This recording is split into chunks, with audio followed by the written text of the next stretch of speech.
Bismillahirrahmanirrahim. Assalamualaikum warahmatullahi wabarakatuh. Alhamdulillahirabbil alamin.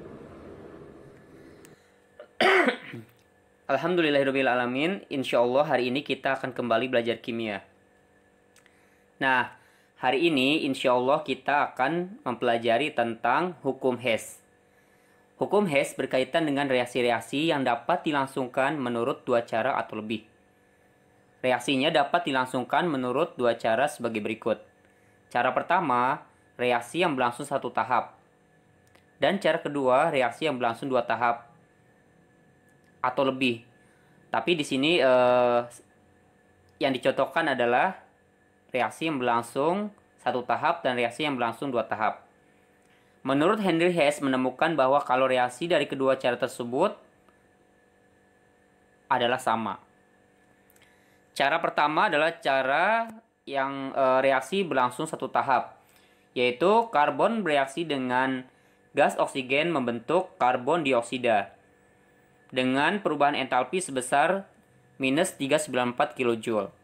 Sedangkan cara kedua adalah reaksi yang berlangsung dengan dua tahap, yaitu tahap pertama, karbon bereaksi dengan setengah oksigen membentuk karbon monoksida dengan perubahan entalpi sebesar minus 111 kJ.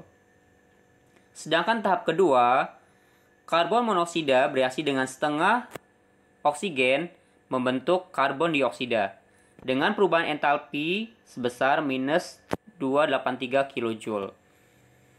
Nah, sebelah kiri panah dijumlahkan dan sebelah kanan juga dijumlahkan. Begitupun dengan perubahan entalpinya. Nah, ketika ada spesies yang sama, baik sebelah kiri ataupun sebelah kanan, maka bisa langsung dieliminasi. Nah, di sini contohnya ada karbon monoksida sama-sama satu, jadi bisa langsung kita eliminasi. Sedangkan jika ada spesies yang sama di ruas yang sama, misalnya sebelah kiri atau sebelah kanan, berarti itu dijumlahkan atau ditotalkan. Berarti di sini ada setengah oksigen dan setengah oksigen ditotalkan menjadi satu buah molekul oksigen atau O2.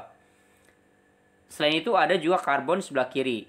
Berarti yang sebelah kiri ada spesies karbon dan gas oksigen. Sedangkan sebelah kanan adalah CO2. Ternyata spesies yang ada di reaksi dua tahap ini memiliki spesies yang sama dengan reaksi yang berlangsung dengan satu tahap. Kita lihat dengan perubahan entalpinya. Minus 111 ketika dijumlahkan dengan minus 283, total dari perubahan entalpinya adalah minus 394.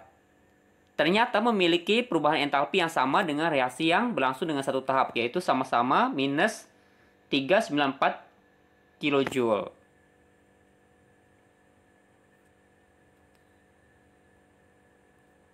Nah, hukum Hess adalah kalau reaksi hanya tergantung pada keadaan awal dan keadaan akhir, tidak pada lintasannya. Jadi mau satu tahap, mau dua tahap, atau tiga tahap, itu sebenarnya memiliki total energi yang sama, baik yang diserapnya ataupun yang dilepasnya. Jadi hukum Hess dapat dinyatakan dalam bentuk diagram siklus atau juga diagram tingkat energi. Nah, ini diagram siklus. Dan yang ini adalah diagram tingkat energi. Nah, kita lihat. Jadi kalau misalnya karbon bereaksi dengan oksigen membentuk karbon dioksida, nah ini panahnya ke kanan, itu memiliki entalpi, perubahan entalpi reaksi atau delta H1 di sini minus 788 kJ. Nah, kalau misalnya karbon itu membentuk karbon monoksida terlebih dahulu, atau yang ini panahnya ke bawah, itu dengan perubahan entalpi minus 222 kJ. Nah, karbon monoksida kembali bereaksi dengan oksigen membentuk karbon dioksida dengan perubahan entalpi sebesar minus 566 kJ.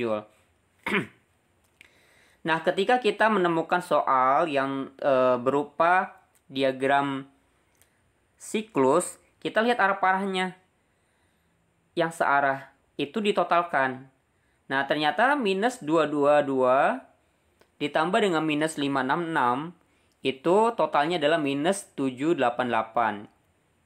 Akan sama dengan reaksi yang berlangsung dengan tahapan yang lainnya atau yang satu tahap. Nah, kita lihat untuk yang diagram tingkat energi. Ini ada reaksi yang dari karbon membentuk langsung karbon dioksida, dan ada karbon yang membentuk dulu karbon monoksida, lalu membentuklah karbon dioksida. Ternyata totalnya juga sama, yaitu sama-sama minus 788 kilojoule. Nah, itulah yang disebut dengan hukum Hess.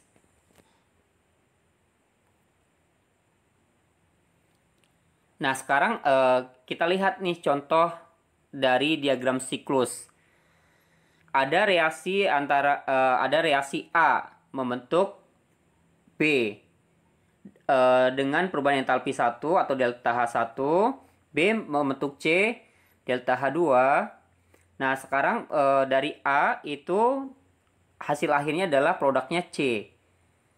Tetapi ada juga reaksi yang dari A itu membentuk E terlebih dahulu, E membentuk D, lalu D membentuk C.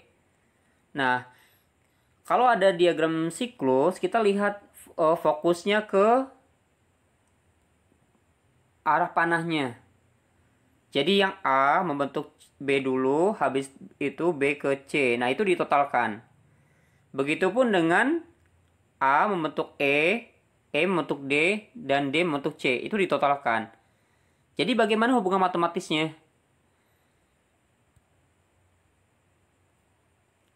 Hubungan matematisnya berarti delta H1 ditambah dengan delta H2 akan sama dengan delta H3 ditambah delta H4 ditambah delta H5.